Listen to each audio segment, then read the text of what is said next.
Good day, this 362nd day, meaningful moments, 365 days. Have you ever been waiting for the snow? Like as a kid, I remember, waiting for the snow to come to fall. Maybe you'd get a snow day and be off of school.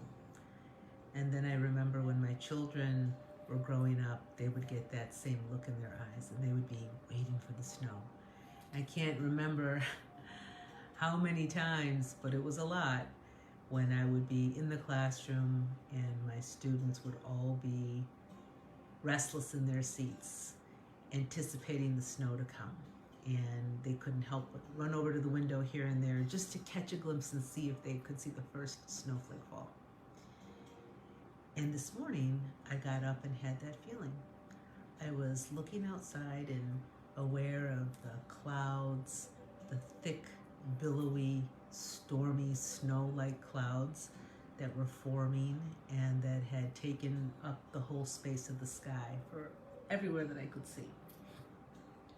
And I felt like that kid waiting for the snow. And I just wanted it to burst open and fall down and watch it come. And then I realized there was this little kind of tinge of that waiting, and you're wanting it to come and you're hoping and wishing for it to happen. And suddenly I had a flash of being in labor. Any of you mothers out there know what that's like in those last few weeks and days before your baby comes. You're waiting. And it's that same kind of anticipation, only on a different scale, and there's so many pieces of uncertainty that are waiting in that whole thing with just, I gotta close that for a minute, but just waiting at what life will be like when that change happens. And this was a really good place to be, because I think for so many of us right now, in whatever way we're experiencing life, we hear so many of the uncertainties going on in the world, and we're coming to this closing of the year, and we're slipping into this, what has been this vision or hope of the future, and we don't really know what that is. But there's still this little bit of waiting and anticipation.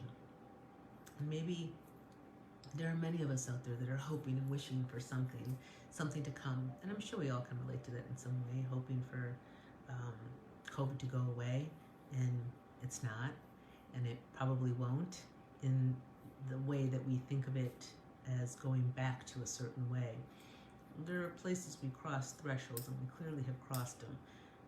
Similar to like that moment that I had my baby, and I was talking about this with my daughter, being that she was my first one, that suddenly, I was sitting there, and just like that, I had crossed the threshold. There was no going back.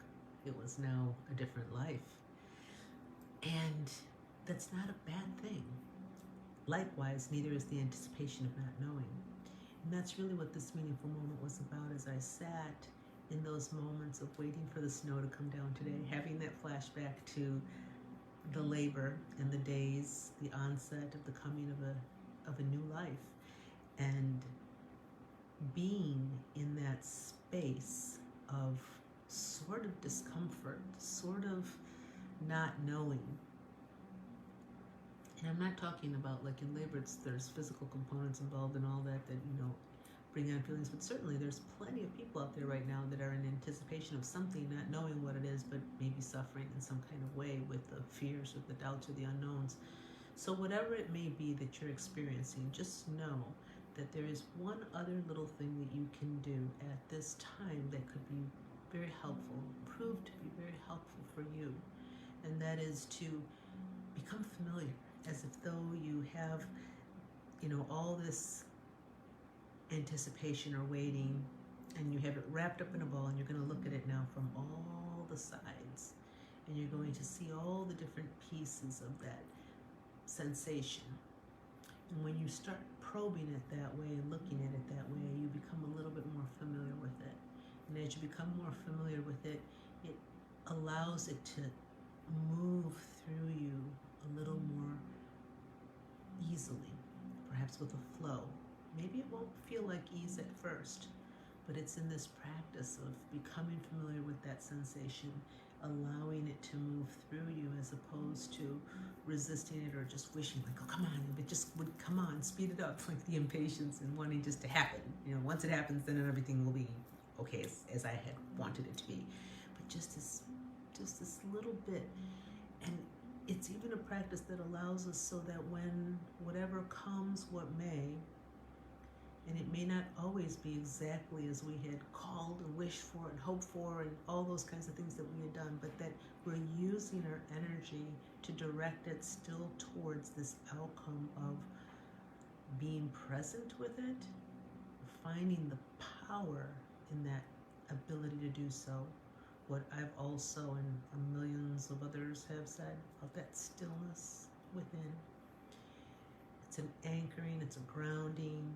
It allows us to meet whatever it is that comes, be it challenge, or be it that you see it as opportunity, be it that you own and embrace that which comes, and that you are perfectly designed to work with it. Instilling that in ourselves, installing it energetically in ourselves. For you today, my friends, in all that waiting for the snow to come, and all that fresh new life that seems to somehow come with the change. Aho, my friends.